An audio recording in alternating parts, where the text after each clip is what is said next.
సిద్ధంగా ఉందాం. Please I request you all, దయచేసి అందరు కూర్చునండి.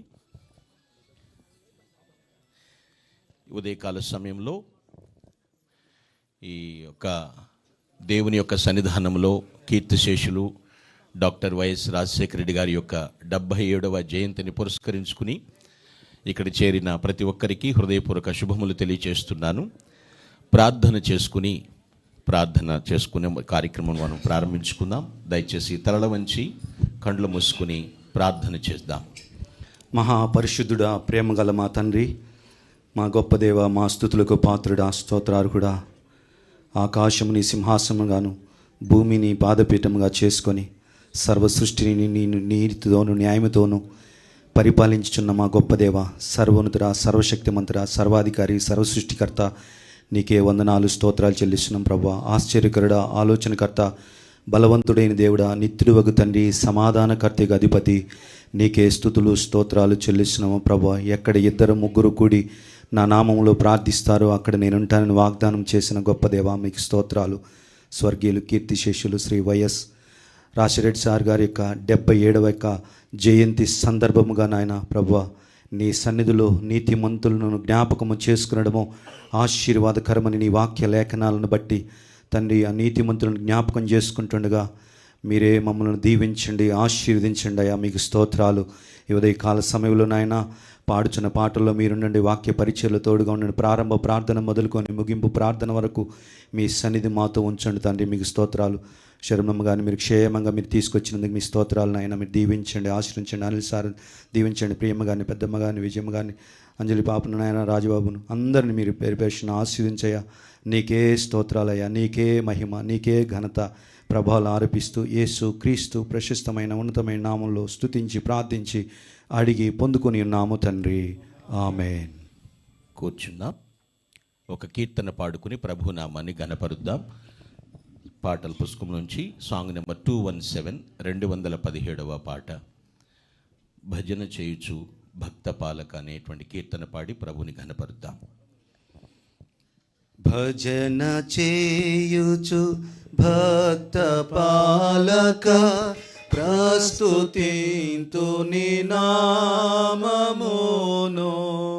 భజన చేయుచు భక్త పాలక ప్రస్తుతింతు నీ నామమును. వృజనములపై జయమునిచ్చిన, వృజనములపై జయమునిచ్చిన విజయుడా నిన్ను వేడుకొందు, విజయుడా నిన్ను వేడుకొందు. భజన చేయుచు భక్త పాలక ప్రస్తుతింతు నీ నామమును. దివ్య పదవిని విడచి నీవు దీనుడవై పుట్టినావు.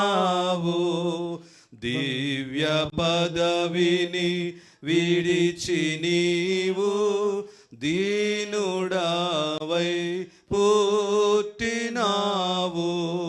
భవ్యమైన బోధలెన్నో, భవ్యమైన బోధలెన్నో బాగుగా ధర నేర్పినావు, బాగుగా ధర నేర్పినావు. భజన చేయుచు భక్త పాలక ప్రస్తుతింతు నీ నామమును.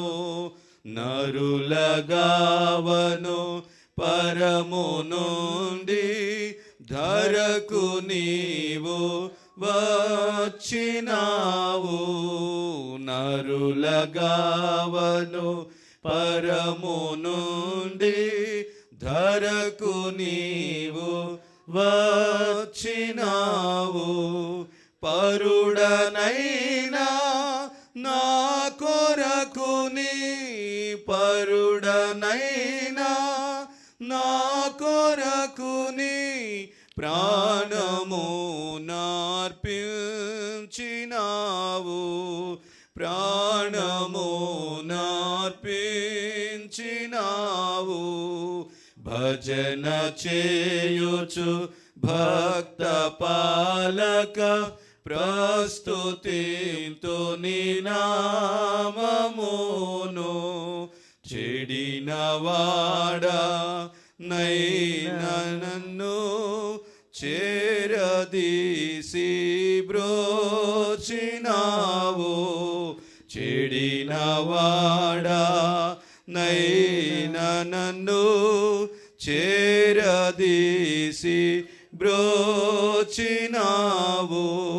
పడిన నాదు గోతి నుండి, పడిన నాదు గోతి నుండి పైకి లేవనెత్తినావు, పైకి లేవనెత్తినావు. భజన చేయుచు భక్త పాలక ప్రస్తుతింతు నీ నామమును. ఎంత ప్రేమ, ఎంత దయా, ఎంత కృప యేసయ్య నీకు. ఎంత ప్రేమ, ఎంత దయా, ఎంత కృప యేసయ్య నీకు. ఇంతయనివా నింపనిలలో, ఇంతయనివా నింపనిలలో ఎవనికిది సాధ్యంబుగాదు,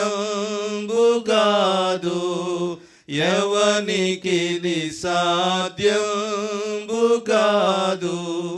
భజన చేయుచు భక్త పాలక ప్రస్తుతింతు నీ నామమును. వృజనములపై జయమునిచ్చిన, వృజనములపై జయమునిచ్చిన విజయుడా నిన్ను వేడుకొందును, విజయుడా నిన్ను వేడుకొందును. భజన చేయుచు భక్త పాలక ప్రస్తుతింతు నీ నామమును. మంచిది. పాడిన కీర్తన బట్టి ప్రభు నామమునకు మహిమ కలుగునుగాక.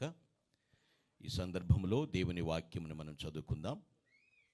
పరిశుద్ధ వేద గ్రంథము నుండి యోబు గ్రంథము 31వ అధ్యాయము 22వ వచనాన్ని చదువుతున్నాను. శ్రద్ధగా ఆలకించమని మనవి చేస్తున్నాను. జోబ్ 31:22.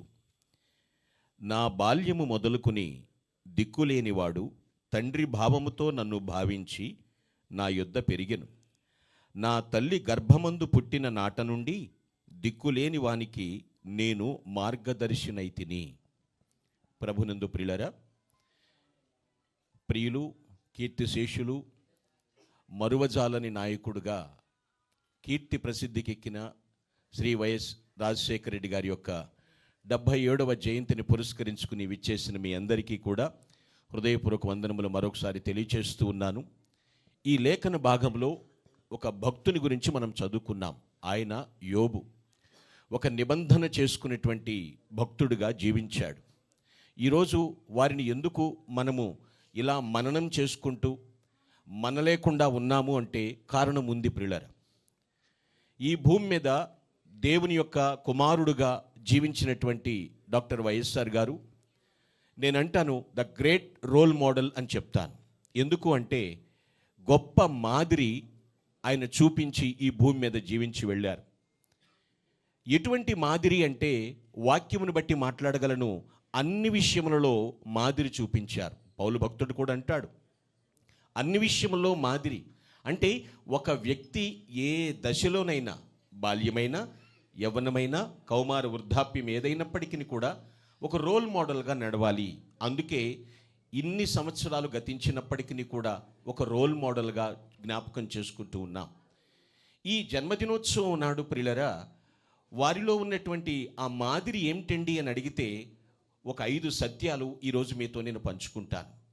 ఏమిటి అంటే, మొట్టమొదటిగా యోబు గ్రంథంలో 1వ అధ్యాయం 1వ వచనంలో ఉంటుంది ఏమిటంటే, చెడును విసర్జించిన వారు అన్నట్లుగా. That means first quality goodness, మంచితనం. మంచిని పంచి ఇచ్చినటువంటి వ్యక్తి డాక్టర్ వైఎస్ఆర్ గారు. అందుకనే రోల్ మోడల్ అని చెప్పటంలో ఎటువంటి అతిశయోక్తి లేదండి. మంచితనం, కొంతమందిలో మంచి పైకి కనిపిస్తుందేమో కానీ నిజముగా మంచి అనేది స్వాభావికమై ఉంటుంది. అది లోపల నిర్లిప్తమై ఉంటే ఆ మంచితనం బయటికి కనపడుతూ ఉంటుంది. ఎప్పుడో 1949 జూలై 8న జంబలమడుగులో జన్మించిన నాటి నుండి ఆ మంచిని పుణికిపుచ్చుకుంటూ ఇతరులకు పంచారు, మంచిని చూపించారు. ఇలా ఉంటుంది అనేటువంటి విషయమే. అది స్వభావం అయి ఉండాలి, నేచర్. ఆ నేచర్ బయటకు కనపడుతుంది, ఆ స్వభావం. చూడండి, నెయ్యి వేసుకుని భోంచేస్తే ఆ నెయ్యి నేచర్, స్వభావం ఆయాసం అనిపిస్తుంది అంటారు కదా. మంచి స్వభావం అయి ఉంటే ఆ మంచితనం పైకి కనపడుతుంది. అందుకనే గ్రేట్ రోల్ మోడల్ అనేటువంటి మాటను నేను మీకు తెలియజేస్తూ ఉన్నాను. రెండవ సూత్రం ఏమిటి ఇక్కడ అంటున్నాడు, నా బాల్యము మొదలుకొని తల్లి గర్భమున పుట్టిన నాట నుండి పెరిగి ఉన్నాను అనేటువంటి మాట. మంచి మనస్సు మాత్రమే కాదు, రెండవ విషయం ఏమిటంటే పిల్లరా, అప్రైట్నెస్, నీతి యథార్థతలు ఎప్పుడు కూడా ముడిపడి ఉంటాయండి. యోబు భక్తుడు అంటున్నాడు, నేను యథార్థతను విడిచిపెట్టలేదు. నీతి ఏ విధంగా సంపాదించారు అనేటువంటి మాట చూస్తే బైబిల్ సెలవిస్తుంది, వేద గ్రంథం, దేవుణ్ణి విశ్వసించుట ద్వారా, ఆ విశ్వాసము ద్వారా నీతిమంతులం అవుతాం. స్వతహాగా నీతిమంతులము కాదు. ఆ ఫెయిత్ రైచియస్నెస్గా మార్చినట్టుగా మనం చూస్తున్నాం. ఆ నీతి అంటే వ్యవహారాలన్నింటిలో కూడా దేవుణ్ణి బట్టి నీతి యథార్థంగా ఆయన వ్యవహరించారు. హెన్రీ ఫ్రెడ్రిక్ అని ఒక డివోటీ, ఆయన ఏం చెప్తున్నారంటే, ఒక వ్యక్తి నడవడికే ఆ వ్యక్తి నోటితో చెప్పని ప్రసంగం అన్నారు. ఎలా నడుచుకుంటున్నాడో చూస్తే ఇక ప్రసంగం చెప్పక్కర్లేదు, ఆ వ్యక్తి నడవడికే. డాక్టర్ వైఎస్ఆర్ గారు దేవుని యొక్క కనుసన్నల్లో ఆయన ఇచ్చిన ఆయుష్కాలం అంతట్లో కూడా అప్రైట్నెస్ని జమ చేస్తూ ఉన్నారు. ఆ నీతిమంతులుగా జీవించారు ప్రియులరా. అందుకనే is a great role model అని చెప్పక తప్పదు ప్రియులరా. ఒక మాదిరికరమైనటువంటి నాయకుడుగా. మూడవ విషయం ఏమిటంటే ప్రియులరా, ఆయనలో ఉన్నటువంటి మూడవ విషయం ఇన్సైట్, జ్ఞానం. ఆ జ్ఞానము మానవులందరికీ ఉంటుంది, నేను కాదనను. అయితే that is the heavenly knowledge అన్నమాట. దైవ జ్ఞానం, పరలోకపు జ్ఞానంతోనే. అది ఎప్పుడు కనపడుతుందో తెలుసా అండి? శ్రమలలో ఉన్నప్పుడు, ముఖ్యంగా కష్టాల్లో ఉన్నప్పుడు దైవ జ్ఞానం అనేది పరిపూర్ణమవుతుంది. అప్పుడే మన యొక్క తత్వం అంతా కూడా బయటపడుతుంది. ఆ దైవ జ్ఞానంతో ఆయన లక్ష్యాన్ని ఛేదించారు, సాధించారు కూడా. చాలామందికి ఏం తెలుసు అంటే 63 నెలల పాటు ఉన్న పరిపాలనే తెలుసాయి. చాలామందికి 5 సంవత్సరముల 3 నెలల పాటు పరిపాలనే తెలుసు. కానీ అంతకు మునుపు అనగా 78లో రాజకీయ ఆరంగేట్రం చేసిన నాటి నుండి దరిదాపు 26 సంవత్సరాల పాటు ఆయన జీవించిన జీవితం కూడా చాలామందికి తెలుసు ప్రియులారా. అయితే ఈ జ్ఞానం అనేది శ్రమలలోనే పరిపూర్ణమవుతుంది. అందుకనే ఒక భక్తుడు పురుషోత్తమ చౌదరి గారు ఇలా అంటూ ఉంటారు, వీరిని బెంగాలీ బ్రాహ్మణ్ అంటారు. ఆయన చెప్పిన మాట ఏమిటంటే, దేవుడు నాకు దొరకగానే నాలో ఉన్న అజ్ఞానం, అవివేకం మరుగున పడిపోయినవి అన్నారు. ఎప్పుడైతే దేవుడు నాకు దొరికాడో, అనగా దైవ జ్ఞానం నాకు వచ్చిందో, అజ్ఞానం పోయింది, అవివేకం కూడా మరుగున పడిపోయింది. అటువంటి ఇన్సైట్ ఆయన కలిగి అనేకులు ఇన్సైట్మెంట్ చేసి ప్రేరేపించారు ప్రియులారా. అందుకనే is a great role model, he was a great role model అని చెప్తూ ఉన్నాం. యోబు భక్తుడు అదే అంటున్నాడు, నన్ను చాలామంది తండ్రి భావంతో భావించి నా దగ్గర పెరిగారు, అనేకులకు నేను మార్గదర్శనైనాను అని చెప్తున్నటువంటి మాట. గుడ్నెస్ మాత్రమే కాదు, అప్రైట్నెస్ మాత్రమే కాదు, ఇన్సైట్, జ్ఞానం అంత మాత్రమే కాదు పిల్లరా. 1వ అధ్యాయం 1వ వచనంలో ఉంటుంది, ఆయన ఎక్కడ కూడా భక్తిలో తగ్గలేదు. ఫోర్త్లీ డివోషన్, భక్తి. ఎందుకో తెలుసా అండి? భక్తేనండి ముక్తినిచ్చేది. చాలామందికి శక్తి ఉండొచ్చు, కొంతమంది యుక్తితో ఆలోచించవచ్చు, కానీ ముక్తిని సాధించేది భక్తే. కాబట్టి ప్రతి ఉదయమున కూడా ఆయన డివోషన్ చేసేవారు. ప్రార్థనలు, వాక్య ధ్యానము చేసి ఆ తర్వాతే ఏ కార్యకలాపాలైనప్పటికీ కూడా. ఎందుకంటే ఆయన లేనిదే మనం లేము. ప్రభు యొక్క కృపను తలపోసుకుంటూ ఉండేవారు. స్వశక్తి మీద ఆధారపడకుండా ఎప్పుడు కూడా దేవుని దివ్యశక్తిని పొందుకుంటానికి ఎప్పుడూ ప్రయత్నం చేసేవాడు. ఎందుకండి భక్తి అంటారేమో, నీ భక్తి నీకు ధైర్యము పుట్టింపదా అన్న ప్రశ్న గుర్తుపెట్టుకోండి. మన భక్తి మనల్ని ధైర్యస్తుల్ని చేస్తుంది.